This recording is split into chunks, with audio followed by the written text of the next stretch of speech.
Thank you. Good evening, everyone. Thank you for joining us on the third night. Each night that we are together, I like to introduce the co-facilitators because some people might be new. So I'm going to introduce Dr. Sherry Frazier. She's the Provost Emerita and Professor of Social Work at Concordia College in Bronxville, where she served for 36 years and she just retired in June. After graduating from college, Sherry accepted a social work position at Gary Neighborhood Services in Gary, Indiana, where she notes that her experiences there provided the most meaningful education she's received thus far. Dr. Frazier's 3 children attended Tuckahoe schools from kindergarten through 12th grade, graduating from Tuckahoe High School in 1999, 2001, and 2003. Reverend Dr. Michael Gerald is a graduate of Trenton State College and Princeton Theological Seminary. He has a doctorate degree from Eastern University's Palmer Theological Seminary in the area of psychology of leadership renewal. Dr. Gerald formerly served as a law enforcement officer and is now the senior pastor of Shiloh Baptist Church in Tuckahoe, where he resides with his family. So welcome to the facilitators again. We are very happy that you agreed to join us and to facilitate this discussion. A few housekeeping things. I just want to acknowledge any elected officials who joined us.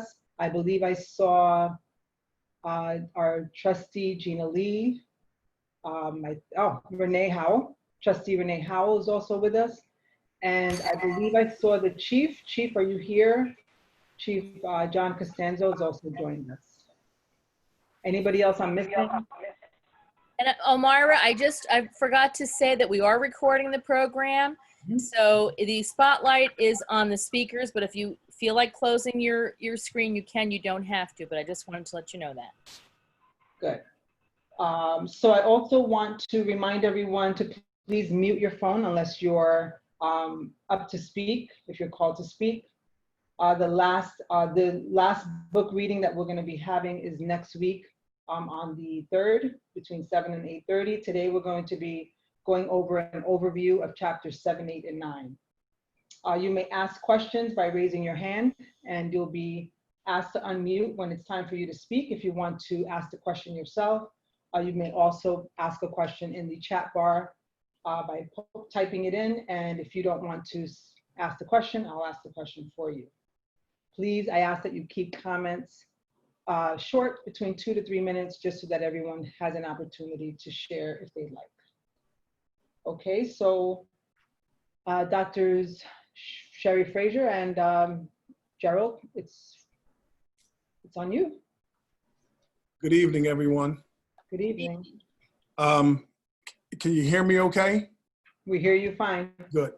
So I just want to, in this moment, I want to offer into our discussion this in this moment, further evidence of what we've been dealing with for the last many years, but particularly this year with Breonna Taylor, Ahmaud Arbery, George Floyd, and now with Mr. Blake in Kenosha, Wisconsin. These are times that I think this book is helping us to look at not only implicit bias and not only white fragility, but it's helping us to re-examine structural racism and structural oppression and systemic racism. So I want to offer that. I know we had a little bit of a discussion last week about, structural racism and systematic injustices, and one of our attendees did not see it that way. But I offer into this moment further evidence that this is still happening to brown and black people throughout the country. And so chapter 7 really is a good jumping off point for us to start discussing, those actions that animate white fragility, or that trigger white fragility. And the author, leads chapter 7, particularly with a couple of interesting vignettes that capture our attention right away. And one of them, it is a dialogue in which the person who's sort of asked to own up to their issue responds by basically saying, I feel like a punching bag. And all of us at times have felt, like we were punching bags, like we were just there for someone to, just, say or emote, over us as if we were just a doormat. But I wanted to know how does that resonate with any of us on the Zoom tonight? Have you ever felt like you were a punching bag or a doormat?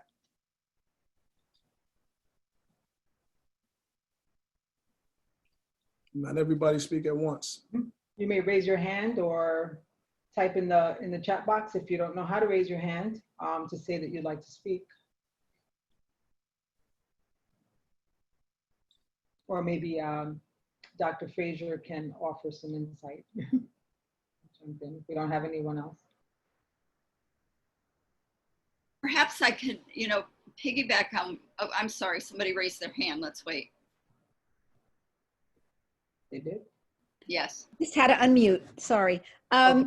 So I think that, Dr. Gerald, that question, I know for me, I feel like it would resonate with a lot of people, but I think my experience feeling like that I was singled out is, just based on what we're discussing, I think is so different.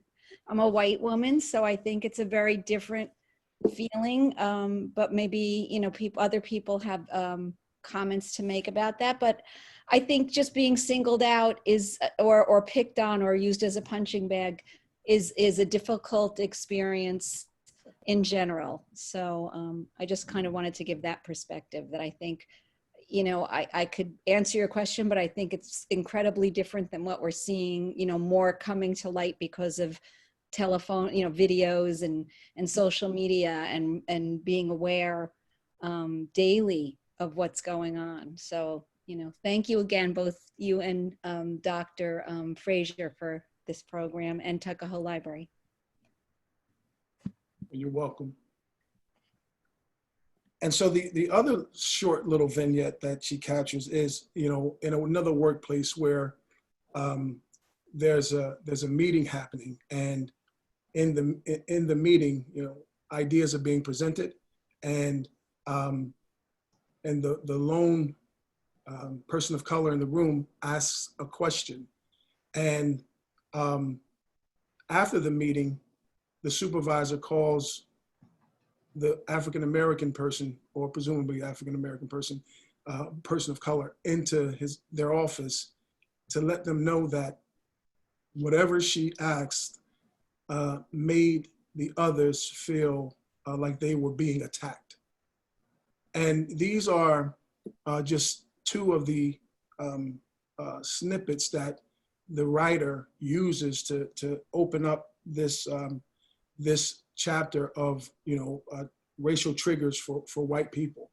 And what is showing to me, at least as an African-American male reading this work, it shows me that there is intolerance, and there is invalidation, and there's defensiveness that is part of what the writer is driving at. And so she talks about throughout chapter 7, she talks about how white fragility is basically supported by the social environments that protect white groups and their institutions, the cultural representations, media, school textbooks, movies, advertising, dominant discourse, and the like. So basically, it's almost as if the writer is suggesting that white fragility, whenever it is in action, has other supports that corroborate its legitimacy and invalidates any other person's experience or contribution, or even, questions, as it were, in one of the cases here. And I don't know if anyone has ever been in a situation where their contribution was just not wanted. They weren't heard, they weren't seen. But this puts me in a mind of those persons who constantly complain that whatever it is that they are wanting to contribute, wanting to say, wanting to other people to hear, they just cannot be heard. And so I offer that up just into the group. She also, Robin also talks about some of the ideologies that we are complicit in a racist system. She talks about just the social taboo of talking openly about race, that it's a taboo, you don't do it. You kind of, as they say, are colorblind. And the fear and resentment that people feel toward people of color, and not being able to be honest and own that and have an opportunity to be able to have conversation around what those fears and resentments are about or look like, or if it's just something that we've inherited over time. The guilt that people feel about not being able to do more because of what's beyond our control.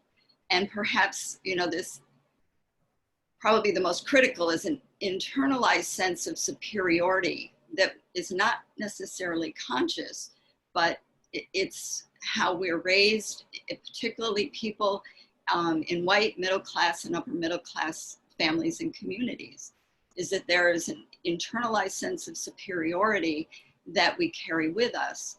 And I think to a certain extent causes one to feel somewhat complicit in the racism that we hear about and therefore don't want to talk about. We want to remove ourselves from it. And this opportunity that's provided for us as a community now is a prime opportunity for all of us to think about it, give voice to it, whether it's an agreement or disagreement. It's the kind of dialogues that we need to be having, especially, as Michael pointed out, the things that are happening in our country right now. So someone asked if you, Krista Giorgio, when I'm finished with the question that was just asked, then you can go ahead and unmute. Someone says in chapter 8, the author writes how about white superiority and knowledge of racial power codes appear to develop in children as early as preschool. Can you speak to why that might be? Dr. Frazier, you want to take a stab at it? Again, I would say that it is already implicitly placed in the family before that child even understands the reality of the differences. And then they pick up on those differences as they begin to engage with other children outside of their home and in environments where they pick up on. And this is the hard part, is it's not things that are necessarily said, it's what's felt. And it's observations that children make. And they do this as part of their development, physically, emotionally, and socially, is they pick up on cues, whether it's from family or it's from teachers or it's people around them, children around them, that what is okay and what's not okay. And begin to already pick up messages that are unspoken. And that's the truth about, what happens at a very, very early age. So if we as parents or as members of families and communities aren't able to be more open and more involved in dialogue about differences, and that's not just about race, it's about all kinds of differences that we have as people. I mean, you see more and more of same-sex marriages and partnerships, and the reality of the struggle that happens also in that population is being able to talk with children. And that obviously tips more towards a moral issue for some than it is racial or ethnic, but it's still that ability to talk about things that have been taboo, that we're not allowed to discuss this, or we're going to be perceived as a racist or a bigot or you name it. So I think we have our own fears around that, and that gets perpetuated in children. Yeah, and I also believe in one of the earlier chapters we talked about, she raised the issue of belonging and the whole socialization process, and how that, she could not have been born, or she's been comfortable in her skin, and that some brown and black folks could not be born in the hospital that she was born in, and from childbirth, this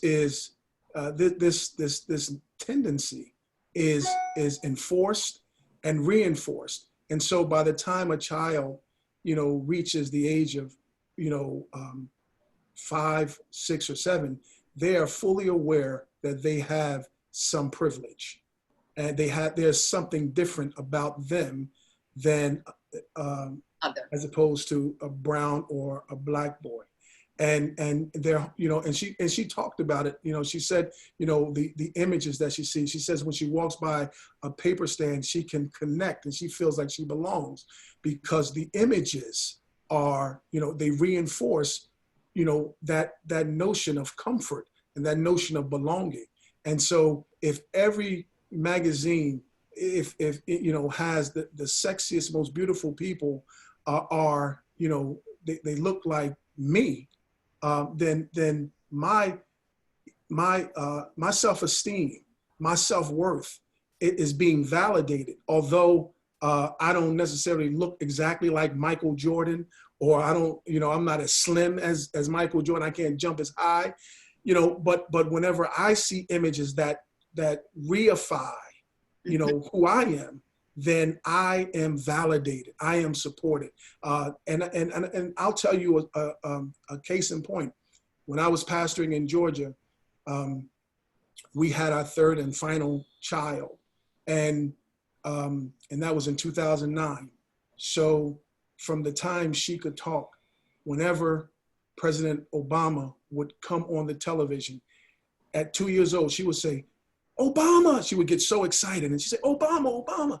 And, and it occurred to me that this child of my 3 was born at a time when the possibility of a black man being elected president and being president was real. And all she knows is Barack Obama as the president of the United States.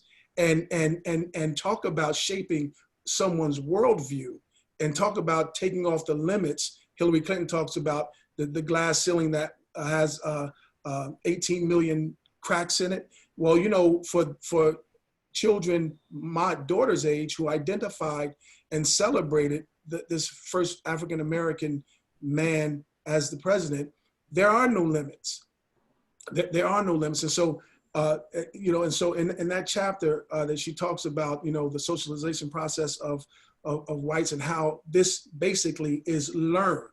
No child comes to this earth with any kind of ideology of disliking or valuing one culture over the other. If you see children playing in sandboxes, they play together. There's no division. There's no strife. They play together. So I hope that sort of answered your question. Okay, so Chris DeGiorgio has his hand up first, and then Scooter Scott. So you can unmute, Chris. Yeah, something Sherry said before, and then I just lost my remembrance of what she said. Gotta write it down. Yeah, I know. But what struck me about these 3 chapters was 2 points that I wanted to make and maybe ask how we can create a conversation around this. Is one issue is this idea of how white people might offend a Black person, and then they're called on it and they immediately shut down or use emotions or use other things to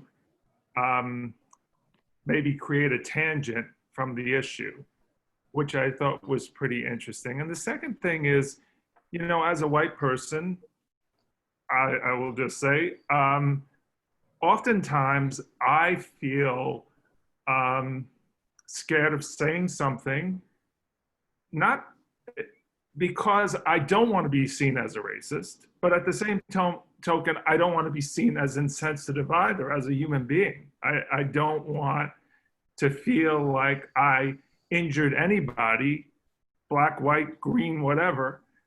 But at the same token, is there a way we could, as a group of people like right here, when we say something that may be insensitive, how do we interrupt that insensitivity and create an educational moment without having people shut down?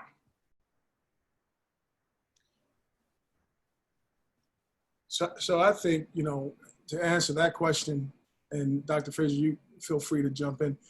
I think honesty is probably the best course. And, you know, none of us know it all. None of us have seen it all. But I think when we're honest in our communication, when we are courageous enough to admit what we don't know, and we're humble enough to hear and exchange with the people around us, and you know, and we're confident enough in ourselves. I think that helps to move the needle. You know, I think as an African American person in this world, I've always had to know how to get in, to communicate, to connect, and I think what you're saying is that, you know, in your experience, you probably haven't had as many obligatory sort of challenges. Like you haven't had as many, you know, just defined moments where you had to be uncomfortable in a situation because, you know, you've been surrounded by, you know, predominantly like people. And that's not the case for us who are, you know, brown and Black. We have to know how to speak the language. And I tell you something else, there's a deep trepidation in most, I would say in most brown and Black folks, that we don't say the wrong thing. We don't, particularly in public. And I'm a public speaker, and I cringe when my subject and verb don't agree, you know, because I know that on the tail end of that, if I'm in a mixed audience, I know that somebody's going to critique whatever it was that I said, right? And that can be in, you know, in highbrow terminology, anti-intellectual, right?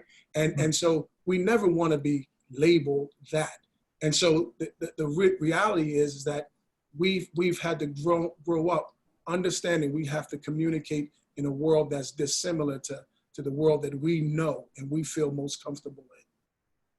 So I'm just going to share 2 comments, and then Scooter Scott, you can unmute, and then Mary Beth can speak after that. So there's a comment from Daryl Taylor. I was in a situation on one of my jobs in a conversation about the presidential election when Bill Clinton was running against George Bush Sr. I was basically told in so many ways that I, being a Black man, couldn't know anything about politics and that there was no way that President Clinton would win the election. Let's see, Cassie Savage, she says, we must be honest to explain. I think there was a question asked And she's answering, we must be honest to explain or tell something if they have said something that has disturbed us or wasn't correct to say. So Scooter, you can unmute now. Can I just comment back on Sure. that? Sure. Omayra, just for 1 second, I just wanted to piggyback on what Reverend Gerald said when he said to be honest. Because I've been working for one company, IBM, for over 40 years, and things have been said and done that, to me, that didn't set well, didn't feel good. And honestly, Chris, even with my friends, my boss, or anybody, the key, as he said, is to be honest. I've said a lot of times that what you just said has offended me, and let me tell you why. Okay, and honestly, that's with all people. Okay, I don't treat anybody any different. You know, if one of my friends, my family member, anybody says something that, just offends me or upsets me, I need to let that person know instead of walking away thinking, they're a bad person or they're prejudiced and whatnot. Let me let you know why this offends us. Okay, that's all. Thank you. Thank you. Okay. Okay, so going back to Dr. Frazier's comments about, it's been a minute, so about, I believe you were recapitulating Diangelo's life experiences about connecting with certain things that empowered her. Is that basically what it was you were doing? No, but go ahead. But, okay,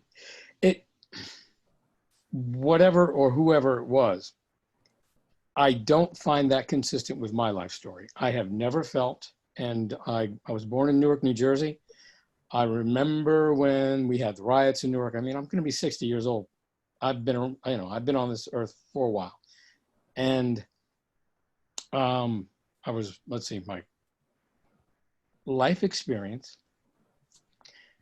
because of the schools in Newark, my parents sent me to schools elsewhere. And then we moved to Princeton, which is basically where I grew up. But I was always surrounded by white people, and I never felt any sense of superiority, though we did have a couple across the street. It was actually, they had problems with us moving in. We experienced that. And over the course of time, I wound up befriending their son. We became very close. They actually changed. But my point is that these stories and quote unquote indications of implicit bias, in my 60 years or almost 60 years of life, haven't experienced them. I work in a labor union, which is predominantly, well, actually, to back up a little bit, I remember at a time when in this country, the understood covering for Black people was to seek out Jewish people, because there was a commonality in the Jewish experience and the Black American experience. Indeed, if you look at what happened down in Alabama, the people registering for voting rights, 2 were Jewish.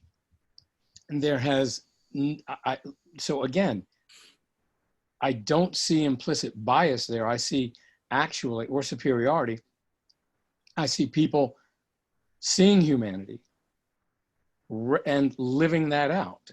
And that's consistent with my life experiences. I had a lot of Jewish friends growing up. I went to Hebrew school on Saturdays with one of my best friends. Another one of my best friends, I knew his bar mitzvah prayer better than he did. I still do. So to move forward, I work in a labor union that is predominantly Italian, Irish. I am definitely a minority. And I am I'm usually the only Black person. When I offer ideas, sometimes they're accepted, sometimes they're not. When they're not, it's because within labor unions, there are certain hierarchies that have nothing to do with race and have everything to do with, good old labor union hierarchies. But anytime I've been blown off, I've never, very rarely have I been blown off, but when I have, it hasn't been from a condescension of, how do you know as a Black guy? It's like, why are you challenging the boss? because the boss is the one who makes the decisions and the rest of us are being quiet and you should shut up. I've always, and having grown up in an environment surrounded by white people, I never felt put upon. I've always felt comfortable speaking up, speaking my mind, challenging, and engaging in discussion. So I just find it interesting that, and there's, you know, I mean, there's a lot of statistical evidence that confirms my life experiences, but more importantly, I mean, and more to the point of what's going on in the book, because all that stuff is another conversation. I wonder, because my old pastor, A.R. Bernard, used to always say, the way we interpret things is colored by the condition of our hearts, our a priori images, our life biases. And I wonder if in the story you were telling, her interpretation, while all of those things fit that narrative, may or may not be true. Because as I said, my life experiences, I could certainly plug things in out of my life experiences that would fit that narrative. But that's not necessarily the case. We're way I can past say 3 out of the minutes. course, out of my life, that it's not. So I'm gonna ask if you could wrap it up so that we can Oh have. yeah, that was it. I'm done. Okay. Yeah, I appreciate your statement, but I wonder, and your experience is your experience. We can't invalidate your experience, but I wonder if we are not really given the work full consideration, and I say that only because at the time in which Ms. Diangelo was born, the country was definitely segregated, and there were white only and black only. And so I think that she might be writing from her own, particular, narrative, and perhaps pulling in some of those conditions that were beset in America at that time, which are indisputable. There were white-only drinking fountains, and there were black-only facilities. So I think that's one of the things that I've sort of understood her to be, working. She's only 5 years older than I am. I've experienced basically the same kinds of things. There's 5 years is a difference, but not that much. Okay. So can we get on to the next person? Dr. Darrell? Yes, sir, sure. Mary Beth, sorry, you're up next. Okay, thanks, Omayra. I actually, I see kind of Cassie kind of touched on what I was going to say about the honesty to answer the questions posed by Chris DeGiorgio about, what do we do? How do we facilitate conversation? Which, thanks for posing that, because that's, a really great way to talk about this, and that's what we're doing, I think. Mm-hmm. So anyway, I'll turn it over to whoever. I know there's a comment in the bot in the chat. So, Kara Cronin would also like to. So Kara, you may unmute now. Thank you. I just really wanted to comment on Mr. Scott's thoughts.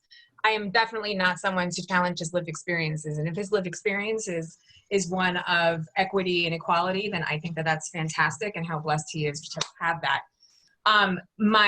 However, in his point, though, he talked about how Dr. Diangelo's lived experiences might have skewed her interpretation, and if she had been the only person to ever write something like this, that would be possible. But there are literally hundreds of scholars of color who have been writing this story for 100 years now. And, actually one of the biggest critiques of this book is that she is echoing what scholars of color and writers of color and many, many people have been saying for years, and nobody was listening. So I think it's too easy to dismiss the idea that this is not the lived experience of hundreds of millions of people who have been saying quite loudly and are now taking this argument to a different forum, and telling them that experience is not real. And I mean, there's documented, there's empirical evidence, there's an analytical evidence, there's so much evidence to that case, that fact. Okay, and I have comment from Daryl Taylor. Racism cuts people in different ways. Personal experiences that individuals have gone through will determine their reaction to that particular situation. Some of us have gone through some racial experiences that were traumatic, and so it heightens your awareness to it. Where you grow up and the people you have dealt with makes all the difference in the world. If you have been spit on, called the N-word, physically assaulted, all because of the color of your skin, you will have a different opinion of what racism means. Just because any one person hasn't experienced it doesn't mean it doesn't exist.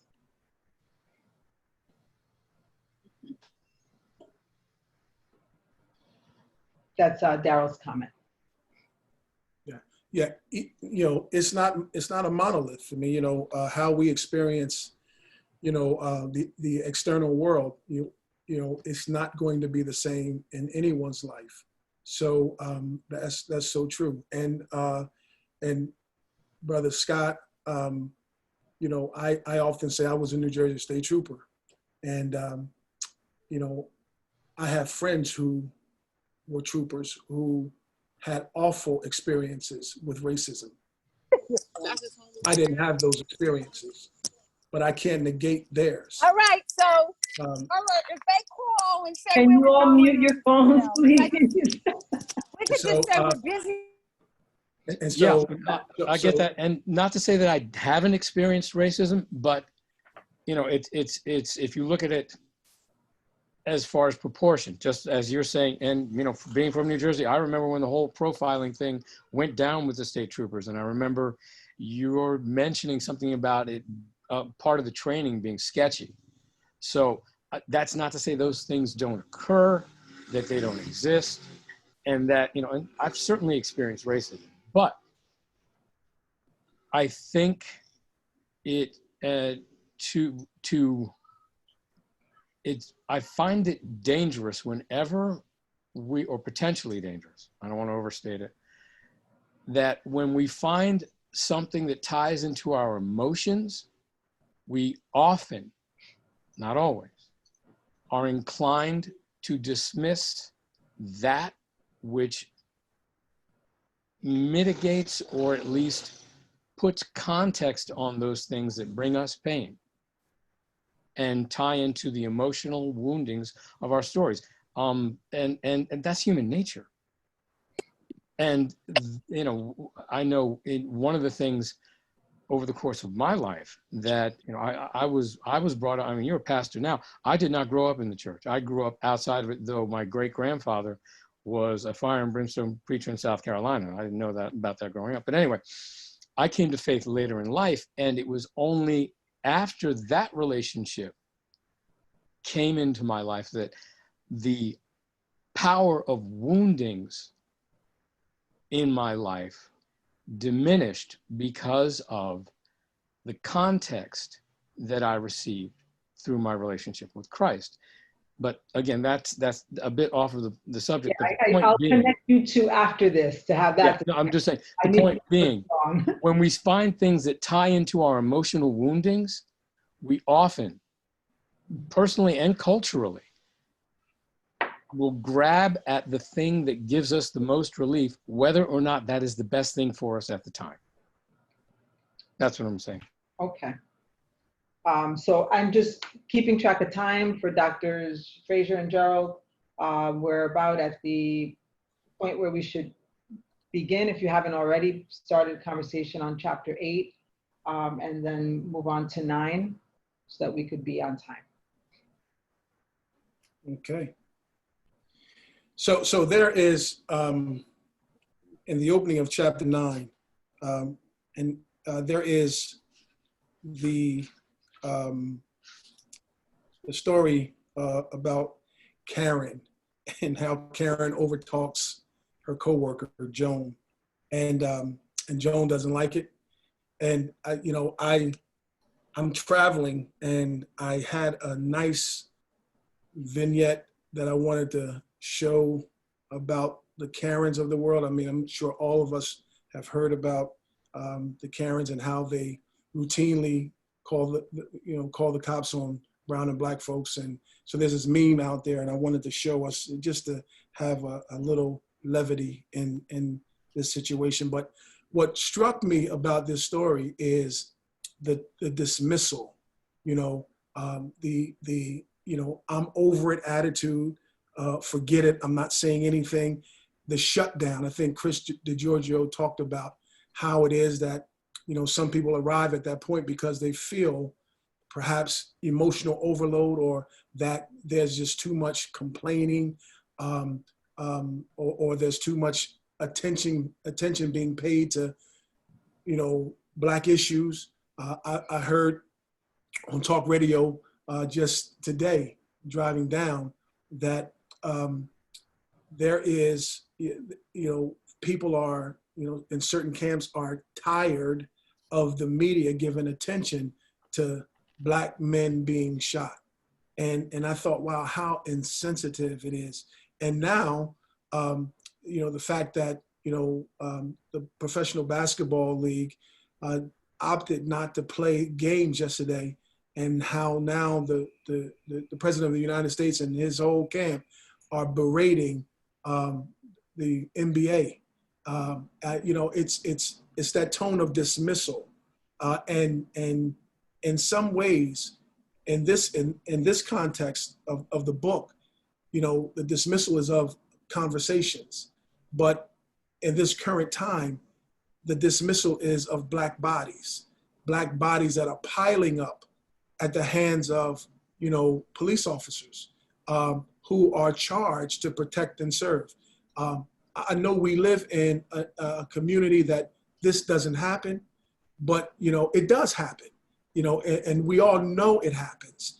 The dismissal, the outright, just, not even benign neglect, but really, awful neglect. So, and I don't know how many of us have even acted in that way of dismissing someone's claim, or who just felt like, people are being dramatic and it's unnecessary, and that's it. I'm done with it. I don't want to talk about it no more. I'm over it. So I just wanted to lift that up just for consideration for a few moments. All right, so there's a statement for someone asking to share, and then Sean McDevitt, feel free to unmute when I'm finished reading this. This is coming from Gwen Clayton. As a biracial woman in my 50s, coming from Blackfoot, Idaho to California to New York, and racism is dangerously disguised before us with the door so cleverly shut. The way just move forward, that we just move forward, accepting that the door was never opened in the first place. It's the undertones that are terribly assaulting, and the part of you with color is deeply offended when having to choose which camp you side with. Sean, you can unmute. Great. Good evening. Thanks, Omayra. Thanks for hosting again. Also appreciate Dr. Frazier and Dr. Gerald for continuing to lead the conversation. There's something that really struck me. It's page 110 of the book. It talks about the sociologist Eduardo Bonilla Silva, Yes. talking about verbal incoherence that white people experience. And some of the words associated with that are long pauses, repetition, self-correction. Those are words I would associate with not being able to read, actually. And for someone to be 30, 40, 50 years old, to not be able to read, questions would be asked. Like, how did the person get so far without being able to read? What structures failed that person? How did the family or caregivers fail that person? The schools, churches, mentors, coaches. And I have to acknowledge, right, like I've certainly experienced it. I've experienced it as part of these 3 sessions so far. It's trying to grapple with the right words. And, you know, it's also acknowledging power structures. Like a lot of people on this call don't know each other. With Robin Diangelo, I mean, she is also a teacher. And she kind of honestly demeans her students, you know, and by her own admission is essentially suggesting that one-off workshops don't work, and actually can do more harm than good. So, you know, if I'm a teacher, how long am I going to blame my students? Now, we're adults. Adults need to take responsibility for their own learning. But I want to get to, like, what does a good learning structure look like? If one-off workshops aren't the answer, what is, right? Like, so I guess from your, Dr. Fraser, Dr. Gerald, from your own perspective in, you know, leading spiritual communities, leaders of academia, you know, to be forward-looking, what are the good learning structures so that white people aren't illiterate? You know, I think as a parent, there's deep responsibility to start with myself, and the space to practice is with my own kids. Like, there's greater damage of saying nothing than to try to educate myself and make an attempt to make sure it's a part of their experience growing up in this household. But, you know, there are other structures I want to rely on. And I just would love to hear, you know, what gives you hope? What are the good learning structures that you've seen? Thank you for that, your thoughts, and certainly for the question. And I would say that you're pretty accurate when you say it's by setting an example. And whether it's setting an example for your own children, your family, your community, or one individual at a time.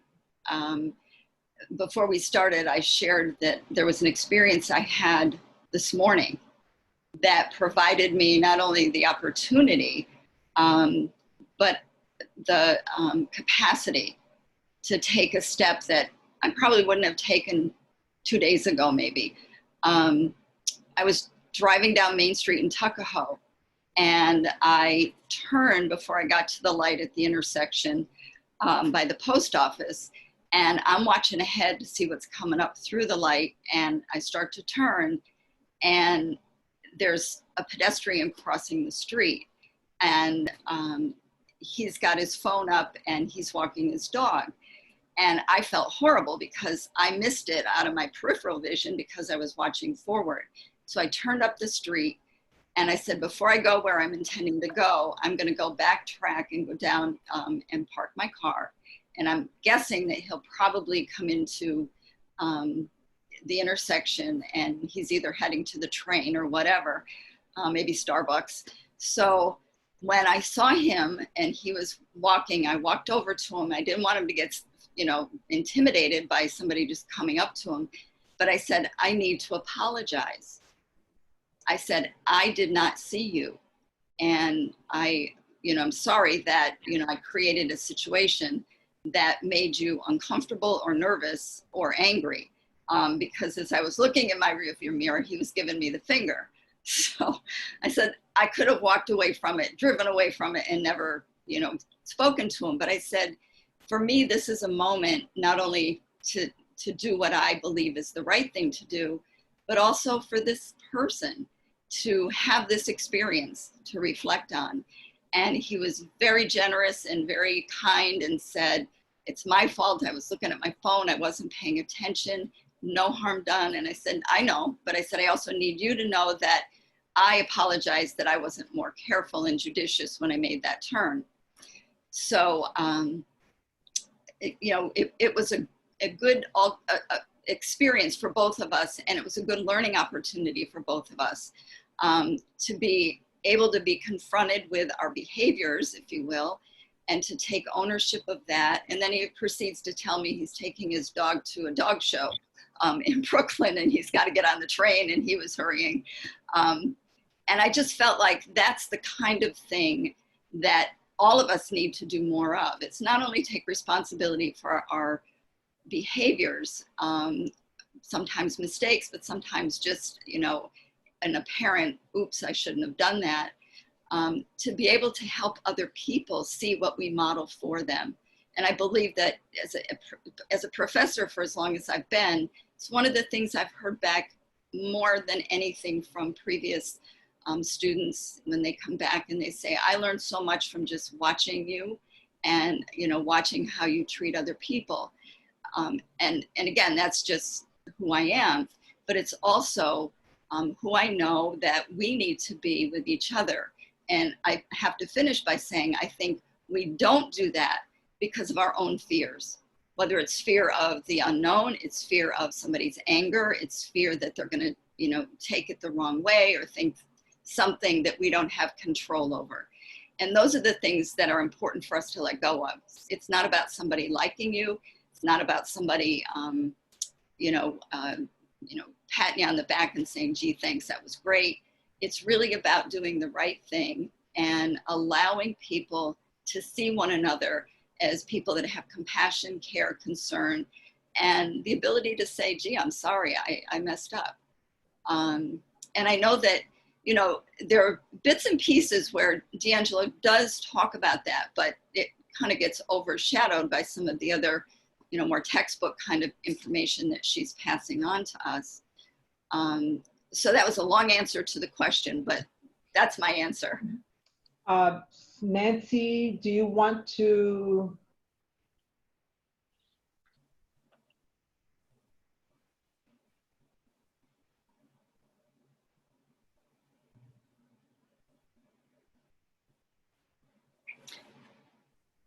I think in chapter 8, Robin writes in here, she says, the continual retreat from the discomfort of authentic racial engagement is a culture in which racial depravity is infused. It limits white people's ability to form authentic connections across racial lines and perpetuates a cycle that keeps racism in place. And this gentleman happened to be Black,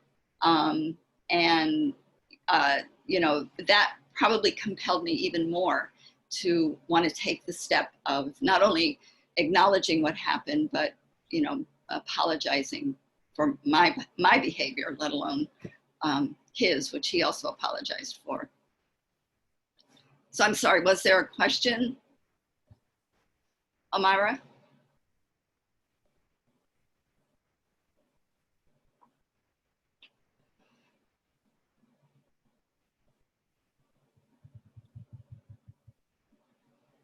Are we still here?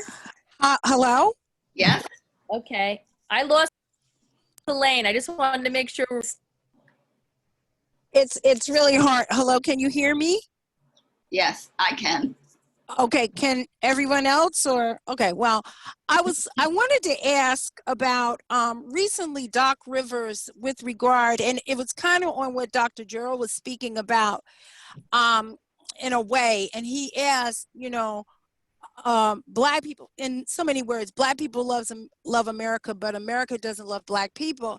And it just got me to thinking about racism and the whole general feeling about racism. I have a funny feeling that it's always going to be here, and the root of it is in that people, and it's like it's been passed down in the DNA.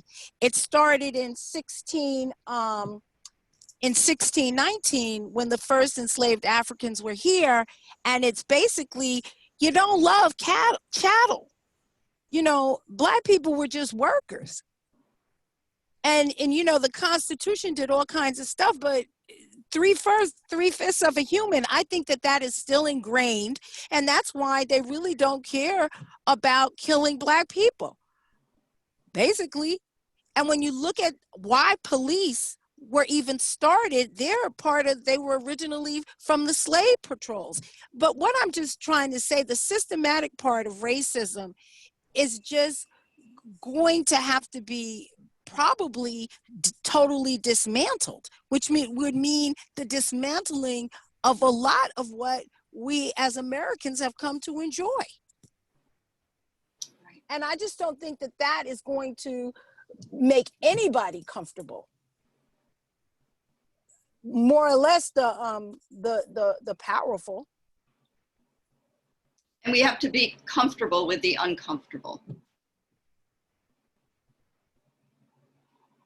Yeah, but I mean, I would be uncomfortable with it because I have something to gain. But people who have everything to lose, they're not going to be comfortable with it. And they're going to use every tool in their arsenal to keep it from happening. Mhm. Okay, thank you. Thank you. Omayra lost power. Okay. Lane. So Michael and Sherry, if you'd like to carry on. I lost it momentarily as well. So if you would like to carry on, she may come back on. I'm going to text her now. Okay. So, yeah, I just want to make one statement, and I think it's pertinent to what the young lady who was just speaking shared. This country, the only way that we can deal with racism is to do it as we're doing it now, with one another, not attacking one another, but talking to each other, and you know, through the medium of a publication. But in reality, it's when, you know, we are committed to undoing racism that will impact, you know, all forms of structural and systemic and oppressive forms of racism that we see. And it really becomes the responsibility of, you know, the white community to shoulder the burden of educating, re-educating white people about white supremacy, and how the truth has been, you know, covered up, and we have been living in a country that was fundamentally shaped by white supremacy. That's the bottom line. And so, you know, that's one of the things that she talks about in chapter 9. And I want to just raise this question, and I really, you know, just for some dialogue, because it's a very uncomfortable question. I want to know how this statement or this proposition rests with you. On page 117, she writes, all people are invested in and collude with racism. All white people are invested in and collude with racism. How does that sit with us tonight?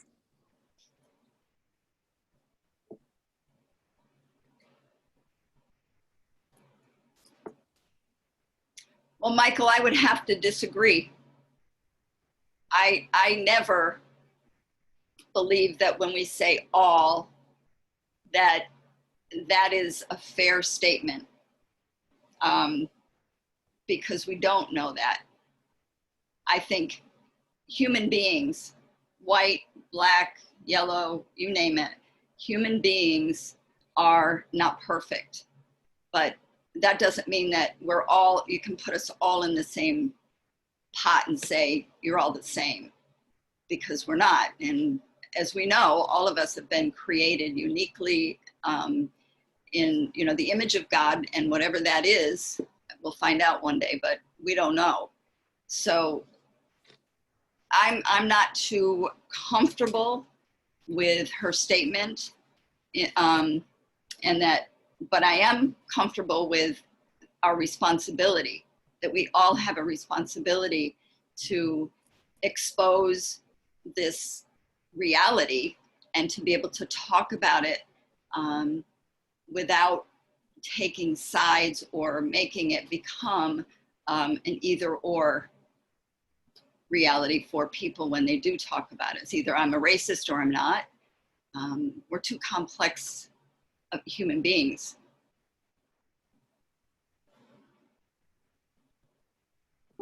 Thank you for that, Dr. Fraser.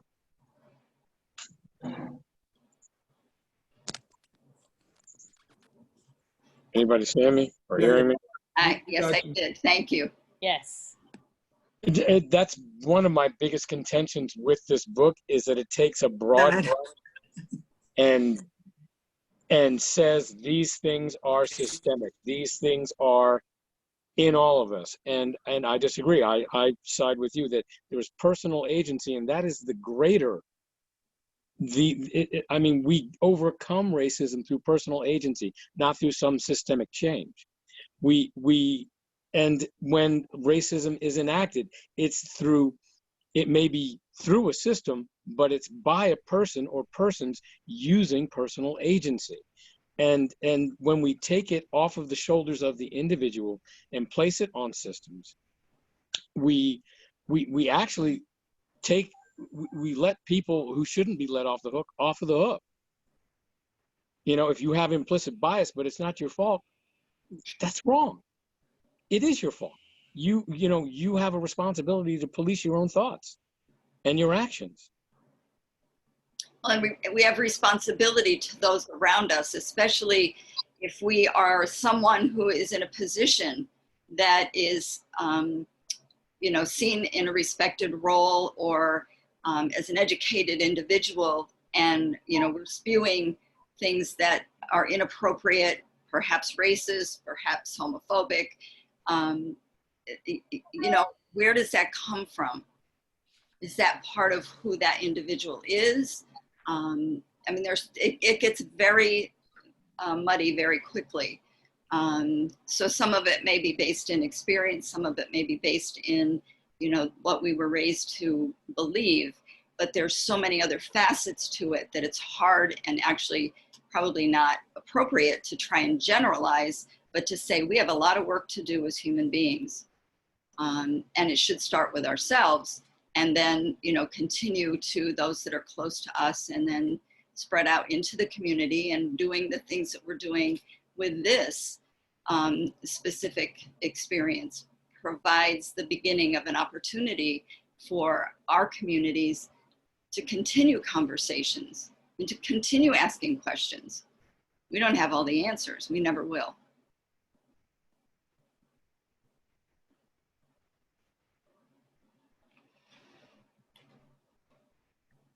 Yeah, I think I agree with you, Dr. Frazier. It's the information and the opportunity to make things better. I'm sorry, I think I stepped on you. What did you say? I'm saying at the end of the day, what is important is how we go forward to make things better. If this book makes it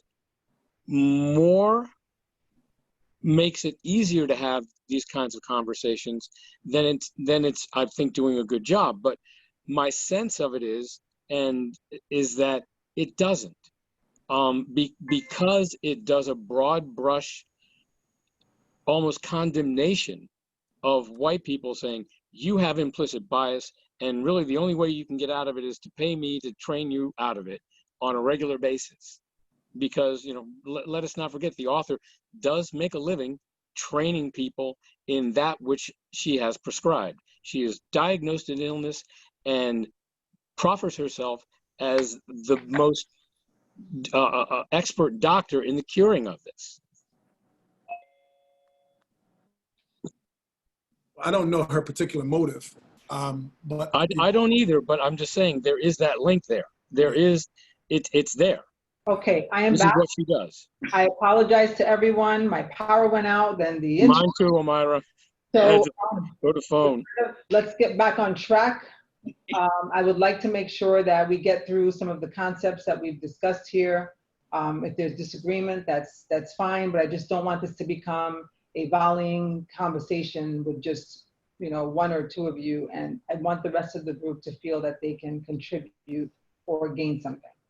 So I'm not sure where we left off. It's 8:07. So just to give you guys an idea of time, you have about 20 minutes or so.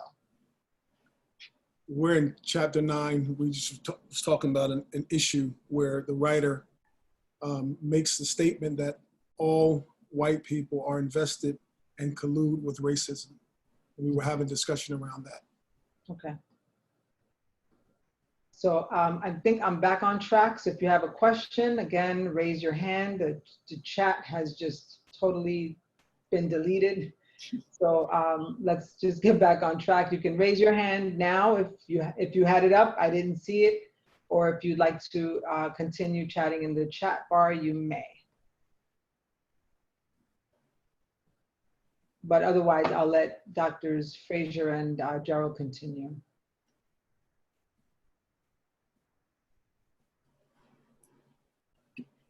A number of people lost power. I got a lot of messages. Yeah, I had to go to my phone because my power keeps going on and off. Yep. So if Elaine, are you there? I am. Okay, just in case you lose me again, Elaine. Yeah, I was gone too, so that's why there's so many of us from Tuckahoe on here, so we bounce around. Yeah. And I ask everybody, if you're not speaking, to please mute. I am going around and muting people because I hear the pings, the notifications. Yep. Very distracting. Thanks so much.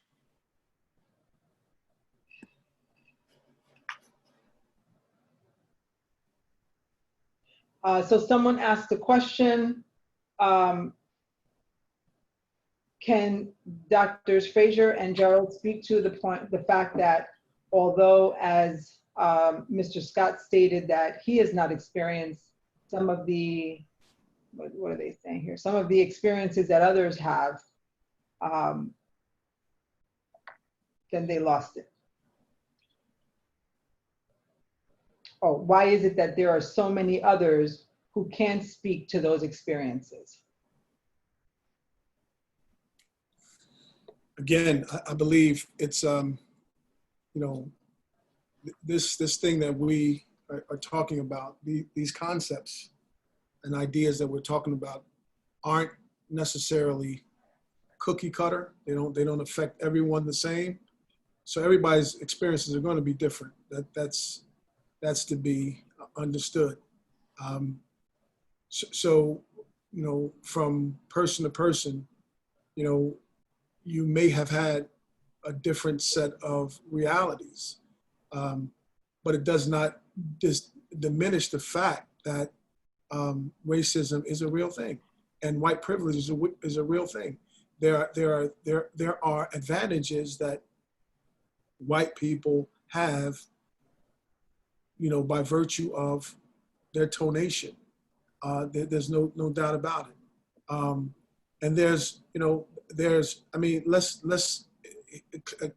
a clear example of this would be the 17-year-old who shot and killed two persons in Kenosha, ran down the street past police officers with a long rifle and was not shot dead himself.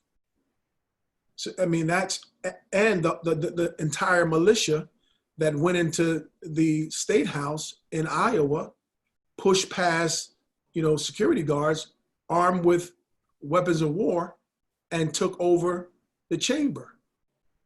You know, if that would have been Pookie and Ray Ray and Squeaky, it would have been a problem. Or if it would have been the Black Panthers, it would have been a problem. So there are certain privileges that are derived based upon the tonation of the individual. And there's certain benefits of the doubt given by virtue of that tonation. And I suppose that that's what this writer is getting at when she says all white people are invested in and collude with racism. Not that it's an intentional kind of collusion, or not that it's an investment that's made with clear cognizance. But the fact is that because of tonation, there is an abiding, you know, benefit that's derived from being, you know, considered white. That's how I read it. Someone just asked probably what you already answered. Is this subconscious or is this intentional? And I think there's a comment by Dr. DiGiorgio. Why can't there be both systemic and individual racism? I get a sense there is an either or here. I think there's both. Yeah, and I think that's what she's getting at. But I don't want to monopolize the time. I want you all to share. That's it. Those are the only comments. Mary Beth says, I agree, Dr. Gerald. Dr. Frazier, I know you want to talk about the functions of white White fragility. fragility. You want to go there? Well, I'm wondering if we might want to talk about some of the assumptions. It seems like the comments that have come through, those might be more interesting to just touch on, and perhaps if people have the book in front of them on page 121, there are certain assumptions, and it's a page long, so I don't want to go through it, you know, bullet point by bullet point. But, you know, assumptions that we make about ourselves and about how others see us. So, you know, the assumption that I'll be judged of whether racism has occurred. My learning is finished. I know all I need to know. That's an assumption.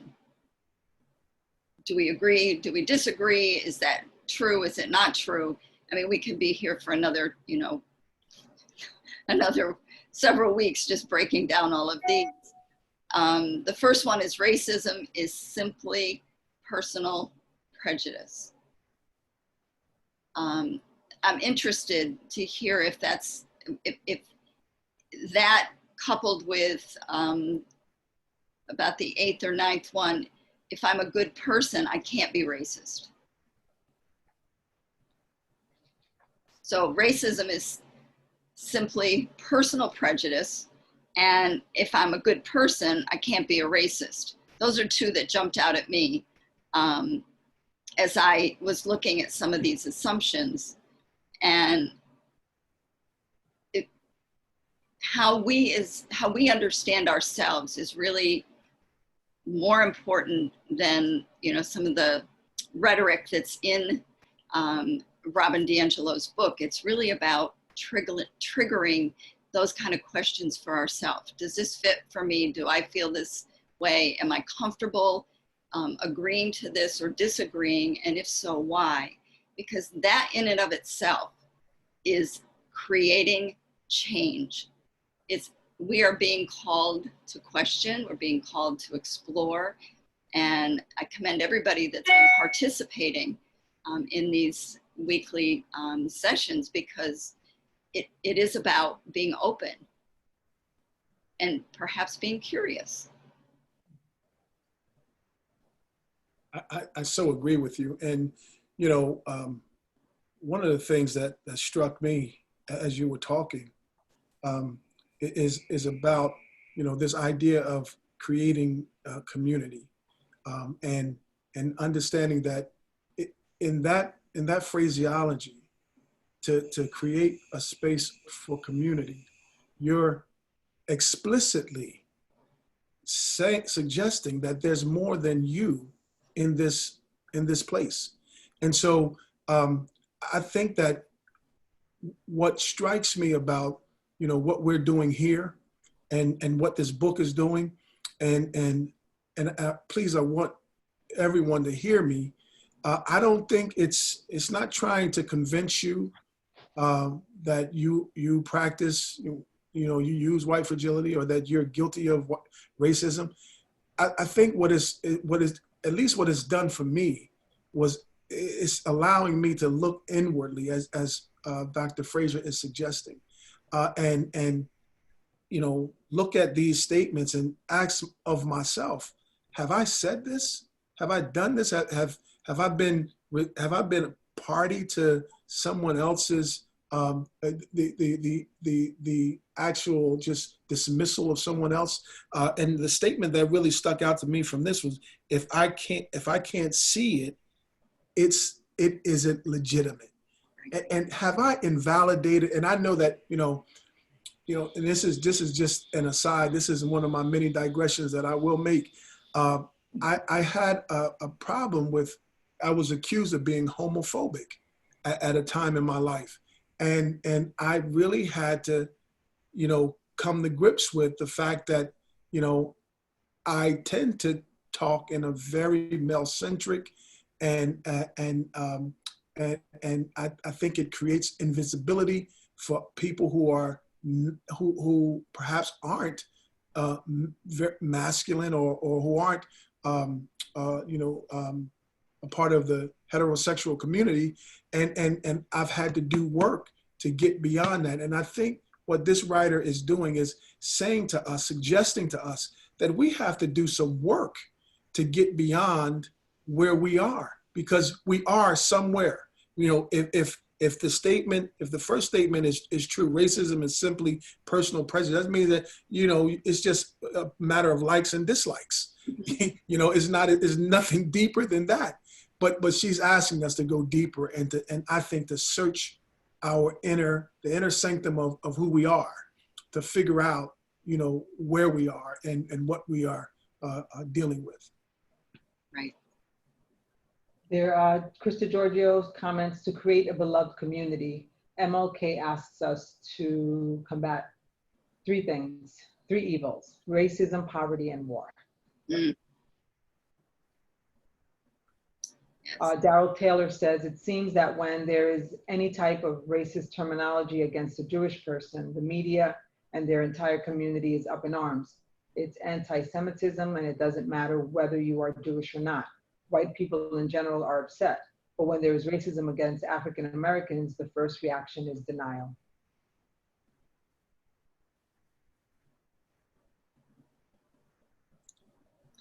I think, and I'm heartened anymore, just by virtue of what I've seen happen since May, since really the killing of George Floyd.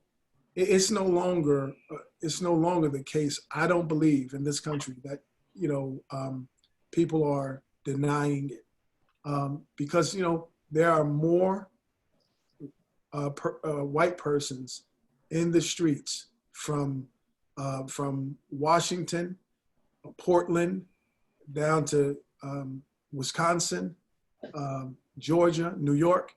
I see more person. In fact, in Tuckahoe, we had a vigil, and I saw more of my light-skinned brothers and sisters than I did brown-skinned brothers and sisters. So I think people are standing with brown and black people and saying that they're not tolerating this anymore. They see it, they're naming it, and they're doing some of the things that Robin Diangelo talks about. They're not ignoring it. They're talking about it openly, which she claims that it makes white fragility triggered. When you talk about these social taboos, it triggers. So I think in a positive way, I believe that our communities are coming together, and there is more decency and humanness being shown in these times.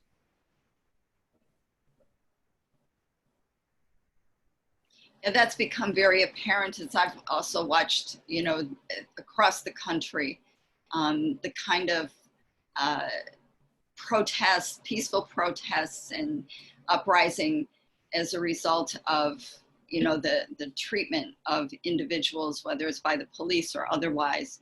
And it has been very heartening to see it both, you name it, it's across the spectrum. You talk about white and brown and black and old and young, professional people and, hardworking, laborers that are all coming together around this injustice of human beings.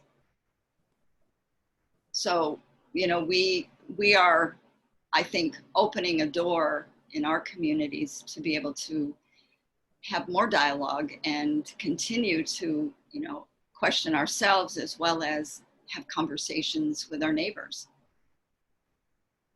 or strangers that we don't know, that we meet on the street and apologize to. So we have about 5 more minutes left before we close out. If you, Drs. Frazier and Gerald, if you have some closing comments, We also have, I don't know if I mentioned, the mayor did come in. Thank you for joining us, Greg. And also, you're on mute, so if you said anything, we can't hear you. So, Doctors Frazier and Gerald. Dr. Frazier? I really want to say that, our first meeting, I talked about, being a part of this community for almost 36 years.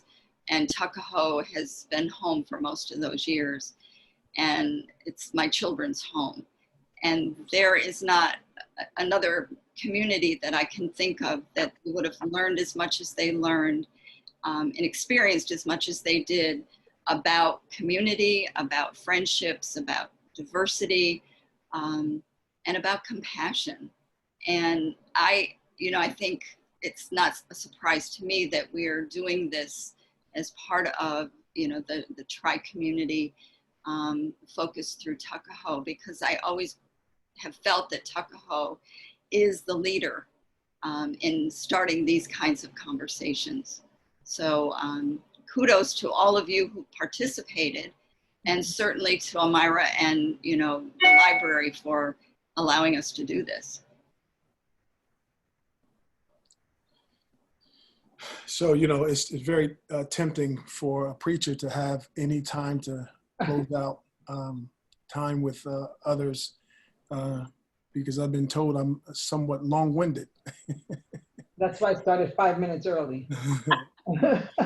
So no, I'm at a point in my life where I'm tired of, I'm tired of what's been going on. I saw it for 21 years, and it's still happening.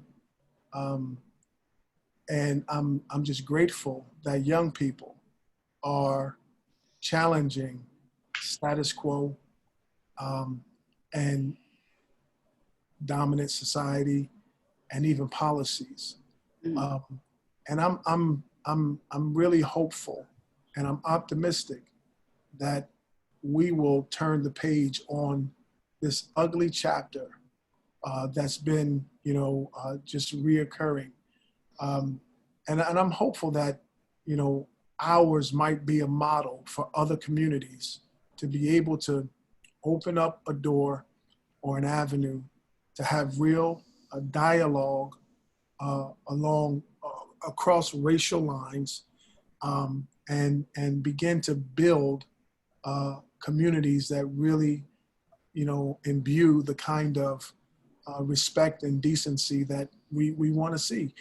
I don't want my children to live in any community that denies who they are and asks them to, basically check their ethnicity at the door and become, something other than what God created them to be.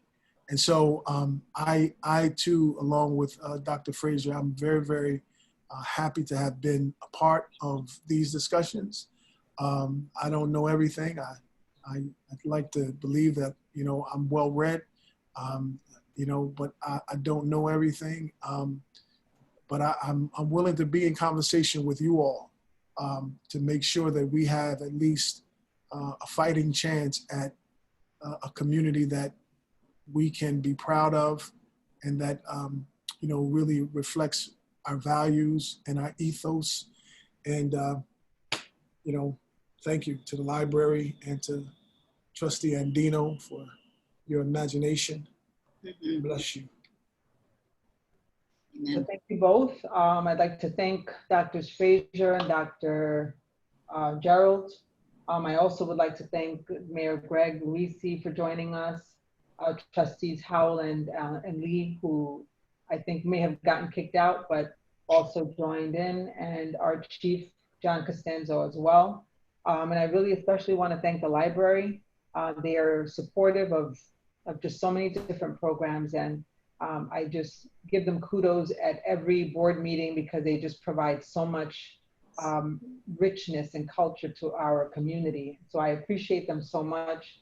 the director of the library, Swadish, and our librarian, Elaine, as well as Kaiti, who helps with all of the technical stuff. Thank you guys so much for always being willing to do it at any time, any day. They're just open, and I appreciate that. So I'll turn it over to Elaine.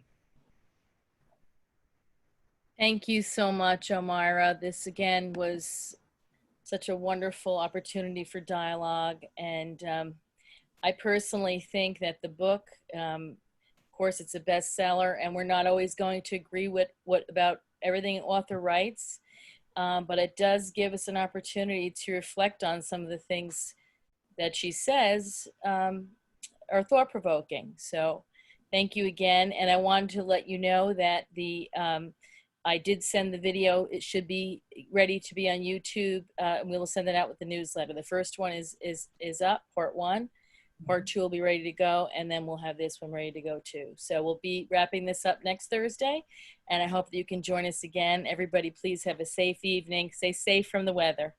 Next week, we'll talk about the last 3 chapters, 11, 10, 11, and 12. Yeah. Thank you. Thank you, Doctors Fraser and Gerald, for Thank your you all. insight. Welcome. Omayra, thank you so much. Bye-bye. Bye-bye. Good evening.